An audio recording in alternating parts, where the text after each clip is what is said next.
रंजनी और मोहन एक सामान्य वर्गीय पति पत्नी थे और दोनों अपना जीवन बेहद ही सुख से काट रहे थे। मोहन रोज 9th और 10th के बच्चों को ट्यूशन पढ़ाता था, जिससे उसकी अच्छी कमाई हो जाती थी और वो लोग महीने में काफ़ी सारे पैसे बचा भी लेते थे। वो ट्यूशन के लड़कों और लड़कियों को इतना अच्छे से समझाता था जैसे कि उसके बच्चों और ट्यूशन के बच्चों में कोई फ़र्क ही ना हो। वो ट्यूशन पढ़ाने को ही एक बहुत बड़ा बिजनेस मानता था और ट्यूशन में आ रहे सारे बच्चों को ही अपना परिवार मानता था। तो बच्चों देखिए, हम ग्राफ के हिसाब से एक्स की वैल्यू यहाँ लिख देंगे। सर, मुझे आपसे एक बात कहनी है। सर, आप इतना अच्छा पढ़ाते हैं कि ऐसा लगता है कि हमें स्कूल पढ़ने की ज़रूरत ही नहीं है। कामिनी, पढ़ाई पे ध्यान दो, फालतू की बातें छुट्टी में कर लेना, ठीक है? ओके सर जी। सर मुझे भी कुछ कहना है। हाँ नंदिनी बोलो, लेकिन फालतू के क्वेश्चंस बिल्कुल नहीं। ओके सर, वो मुझे ये कहना है कि सर मेरी एक पड़ोसी है, वो 12th क्लास में है, वो भी ट्यूशन पढ़ना चाहती हैं, तो मैंने कहा कि मेरी सर से पढ़ लो, वो बहुत अच्छा पढ़ाते हैं। बेटा आपको तो पता है ना कि मैं सिर्फ 10th तक ही पढ़ाता हूँ, तो मैं 12th की लड़की को कैसे पढ़ा सकता हूँ? अरे सर प्लीज़ पढ़ा दीजिए ना, बेचारी को फिर फालतू में बहुत दूर जाना पड़ेगा। आपको भी पता है कि आसपास कोई ट्यूशन नहीं है। अच्छा चलो ठीक है, कल आप उसको ले आना अपने साथ। और उस दिन रात में मोहन रंजनी से बोलता है, अरे यार पता है आज क्या हुआ? वो जो मेरे ट्यूशन में नहीं पढ़ती नंदिनी, वो बता रही थी कि उसके घर के पास एक 12th की लड़की रहती है, बेचारी को पढ़ाने वाला कोई नहीं है। तो फिर उसने मुझसे बोला कि सर आप पढ़ा दोगे? मैंने भी कह दिया चलो ठीक है, कभी 12th पढ़ाई नहीं है लेकिन एक बार पढ़ा के देख लेंगे। इतना सुनते ही रंजनी का मुंह उतर जाता है और रंजनी कहती है, अरे पर आप 12th की लड़की को कैसे पढ़ा पाएंगे? आपने तो आज तक कभी 12th के बच्चों को नहीं पढ़ाया है और वो इतनी बड़ी है, उसको आप क्यों पढ़ाएंगे? अरे यार मैं कौन सा उसको हमेशा पढ़ाऊंगा, 1-2 दिन ट्राई कर लेता हूँ, अगर सही पढ़ा लेता हूँ तो पढ़ाऊंगा, नहीं तो फिर वो कहीं और ही पढ़ लेगी।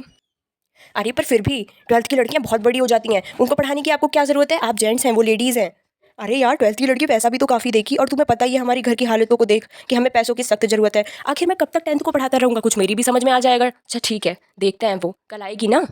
अगले दिन मोहन अपने स्टूडेंट्स को क्वेश्चन समझा रहा होता है कि तभी वहाँ पे नंदिनी आती है और बोलती है, सर अगर आप कहें तो मैं उस लड़की को बुला लूँ जिसके बारे में कल मैं बता रही थी। हाँ हाँ बेटा, बुलाओ उस नई स्टूडेंट को।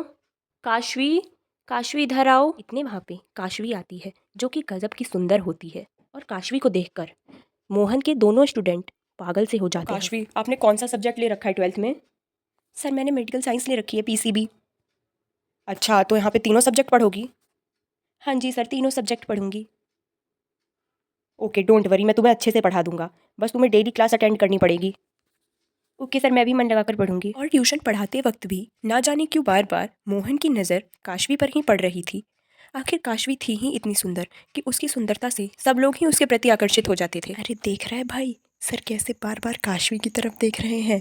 लगता है सर जी काशवी के प्यार में पिघल गए हैं।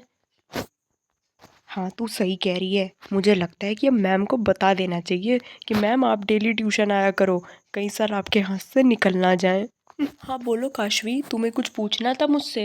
हाँ सर, वो मेरा एक डाउट था, वो दरअसल मुझे आपसे कुछ पूछना था। हाँ हाँ पूछो, क्या डाउट था? मोहन काशवी के बिल्कुल ही पास खड़े होकर उसको सवाल समझाने लग जाता है।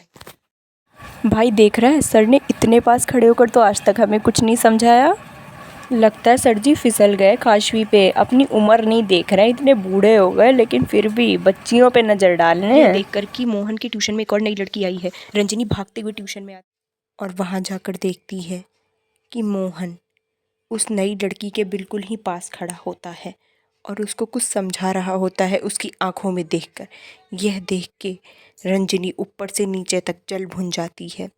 काशवी ये देखो, ये तुम्हारी मैडम है, यानी कि मेरी वाइफ। आपसे मिलके अच्छा लगा मैडम। और उसी दिन रात में मोहन अपने फ़ोन में बड़े ध्यान से कुछ चला रहा होता है। यह देखकर रंजनी थोड़ा सा टेंशन में हो जाती है और ये सोचती है कहीं ये अपनी उसी स्टूडेंट से तो बात नहीं कर रहा। किससे बात कर रहे हैं आप? अरे कुछ नहीं, वो व्हाट्सएप पे ऐसे ही कोई फ़नी मैसेज आ गया था, बस वही देख रहा था। अगले दिन मोहन बच्चों को ट्यूशन पढ़ा रहा होता है कि तभी उसकी ट्यूशन में काशवी आती है। आज काशवी ने ब्लैक कलर की ड्रेस पहन रखी थी जिसमें वो एकदम परी जैसी लगती है। मोहन कुछ देर तक काशवी को ऊपर से नीचे तक घूरता है। काशवी, आज तुमको ट्यूशन आने में इतनी लेट कैसे हो गई? वो दरअसल सर, मैं अपनी कुछ ज़रूरी बुक पर्स में डालना भूल गई थी, इस वजह से आज मुझको आने में थोड़ी देर हो गई। वैसे सर, मैं कैसी लग रही हूँ इस ब्लैक गाउन में? बहुत सुंदर लग रही हो काशवी, बहुत ही सुंदर लग रही हो वाकई। वैसे तुम होमवर्क करके लाई हो? हाँ जी सर, होमवर्क तो मैं पूरा कंप्लीट करके लाई हूँ। ना जाने क्यों मोहन के विचार आज थोड़े बदले बदले से लग रहे थे। उस दिन सारे बच्चे ट्यूशन में नीचे बैठ के पढ़ रहे थे, सिर्फ काशवी अकेली ही बेंच पे बैठकर पढ़ रही थी। मोहन भी सिर्फ काशवी की तरफ ही देख देख कर समझा रहा था। मानो कि वो सिर्फ उसको ही पढ़ा रहा हो। इतने वहाँ गुस्से में रंजिनी बड़बड़ाती हुई आती है और बोलती है, सारे बच्चे नीचे बैठकर पढ़ रहे हैं, ये काशवी अकेले ऊपर बैठ के क्यों पढ़ रही है? अरे वो रंजिनी, मैंने काशवी को इस वजह से ऊपर बैठाया है क्योंकि ये बड़ी क्लास की है ना, सारे बच्चे तो छोटे हैं, वो तो कहीं भी बैठ के पढ़ लेंगे, पर बड़े बच्चों को ज़मीन पे बिठाना ठीक नहीं होगा ना। तो आप खुद भी ज़मीन पे बैठ के पढ़ा दीजिए ना, ये कौन सी बात होती है? उसको ऊपर बिठा रखा है, बाकी सबको नीचे। अरे तो क्या हो गया, काशवी के पैरों में दर्द हो जाएगा नीचे बैठने से। मोहन की ये बात सुनकर रंजनी के मन में एक अजीब सा शक और डर पैदा हो जाता है।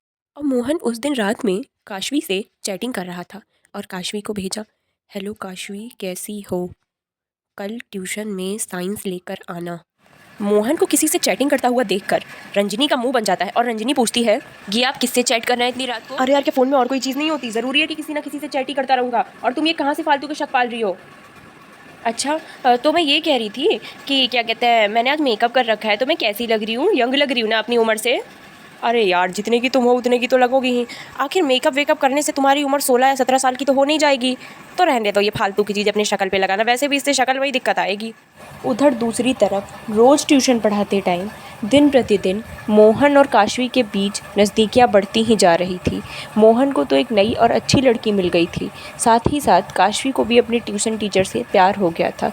यह देख रंजनी उन दोनों से हमेशा हमेशा के लिए दूर जाने का प्लान बनाती है, क्योंकि अब मोहन रंजनी को कोई भाव नहीं दे रहा था। मिलने के बाद तुरंत घर छोड़कर जाती है। हाँ हाँ, चली जाओ, मेरे घर के पास तुम्हें आने की दोबारा ज़रूरत भी नहीं है। मुझे तुमसे जवान और बेहद ही खूबसूरत लड़की मिल गई है और अब मैं उसी से शादी करूंगा। मैं तो तुमसे वैसे भी तंग आ चुका था, तुम इतनी बुढ़िया जो हो गई हो। यही सुनना बाकी रह गया था, पर एक बार मेरी ध्यान से सुन लो अभिनव, प्यार में कभी बूढ़ा और जवान नहीं होता है। और तुम कौन से बड़े कम उम्र के हो तो तुम भी मेरी ही उम्र के आसपास के। एक बच्ची के बारे में ऐसा सोचते हुए तो मुझे भी कोई शर्म नहीं आ रही है तुम्हारा ये घर छोड़ते हुए। अब जाओ, अपनी बेटी की उम्र की लड़की से करो रिलेशनशिप। रंजनी के घर छोड़ के जाने के बाद अभिनव बिना किसी डर के काशवी को अपने घर पे बुलाने लग गया और उसके साथ हाथ पकड़ के रोज़ रोज़ बातें करने लग गया और शादी के सपने देखने लग गया। तुम्हें पता है मैं तुमसे कितना ज़्यादा प्यार करता हूँ। मैंने तुम्हारे प्यार के ही खातिर अपनी बीवी को अपने घर से निकाल दिया। अब बस जल्दी से तुम मेरी हो जाओ। अरे सर जी, ये भी कोई कहने की बात है? मैं तो आपकी ही हूँ और आपका कैसे होना है? मैं तो रोज़ आपसे मिल रही हूँ, आपसे प्यार भी करती हूँ। आपको अभी भी शक है मेरे पे? और वो शंकर जी के मंदिर पे जाके बैठ गई क्योंकि उसके पास रहने के लिए तो कोई ठिकाना था नहीं। और उसने भगवान से बोला, हे महादेव, मेरी मदद कीजिए महादेव, मेरे पास अब कुछ नहीं बचा है, जो मेरा था वो सब कुछ चला गया, मेरा पति, मेरा घर, सब कुछ, मेरी मदद कीजिए महादेव। पंडित जी, क्या मैं यहाँ पे थोड़े और दिन रह सकती हूँ? मेरे पास रहने के लिए कोई घर नहीं है, ये मंदिर को ही मैं अपना घर मानती हूँ और भगवान को ही मैं अपने सब कुछ मानती हूँ। हमारी जब तक मर्जी तब तक रहो यहाँ पे। ये लो पूजा की थाली, इसमें से आरती ले लो शंकर जी की। कि तभी एक आदमी नंदिनी को दूर से देखता है और सोचता है, अरे इतनी सुंदर लड़की, इसको तो मैंने पहले कभी मंदिर पे नहीं देखा। और वो चलकर उनके पास जाता है। आपको मैंने पहले कभी यहाँ नहीं देखा, क्या आप यहाँ पे नई आई हुई हैं? जी नहीं तो नहीं हूँ, पर हाँ, इस मंदिर में तो मैं यहाँ पे तीसरी या फिर चौथी बार ही आई हूँ। वैसे आप मुझे जानते हैं क्या? जी नहीं। अब मैं सच ही बोल देता हूँ, वो असल में आपकी शक्ल देखकर मेरे पे रहा ही नहीं गया बिना बोले। मैंने सोचा एक बार बात कर लूँ, से शादी कर लो, फिर तुम्हारे रोज़ गाल नोचूंगा। अरे पर सर, अभी तो मैं जस्ट अभी 18 की हुई हूँ, मेरी 12th भी नहीं हुई और आप मेरे से उम्र में कम से कम 10-11 साल बड़े हैं, मैं आपसे शादी कैसे कर सकती हूँ? एक दिन अभिनव एक झील के किनारे जाता है। वहाँ पे वो देखता है कि काशवी उसके ही ट्यूशन के एक स्टूडेंट के साथ अकेले में बैठकर बातें कर रही होती है और अभिनव को बेहद ही गुस्सा आता है क्योंकि अभिनव ने काशवी की ही वजह से अपनी पत्नी को छोड़ा था। सब कुछ लुट जाने के बाद अभिनव मुँह लटकाए मार्केट में घूम ही रहा होता है। रंजनी वहाँ किसी और आदमी के साथ खड़ी होती। अरे ये नहीं हो सकता, तुमने मुझे छोड़ते किसी और से शादी कर ली, और ये बच्चा किसका है? अरे ये बच्चा तो मेरा ही है, क्या मेरी गोदी में, मेरे पति की गोदी में किसी और का बच्चा होगा? तुमने ये ठीक नहीं किया, तुमने मुझे छोड़ के इस आदमी से शादी कर ली। क्या क्या क्या, दोबारा बोलना। तुम्हें छोड़ के? तुमने मुझे छोड़ा था अपने उस स्टूडेंट के लिए। क्यों? बड़ी जवान लगी थी तुमको, मैं तो तुमको बुढ़िया लगी थी। अब जाओ ना अपने उस जवान स्टूडेंट के पास। क्या हुआ? वो मैं क्या बताऊँ, उसने मुझे छोड़ दिया। दरअसल उसने मुझे ये बोला कि मैं बूढ़ा हो गया हूँ। देखा, तुम्हारे कर्मों का फल है ये। इनसे मिलो, ये है मेरे हस्बैंड। ओह, तो यही है वो आदमी जिसने तुम्हें एक लड़की के चक्कर में छोड़ा था। एक बात सुन ले मेरे भाई, तू आदमी नहीं, तू छक्का है, जो तूने इतनी अच्छी वाइफ को छोड़ दिया।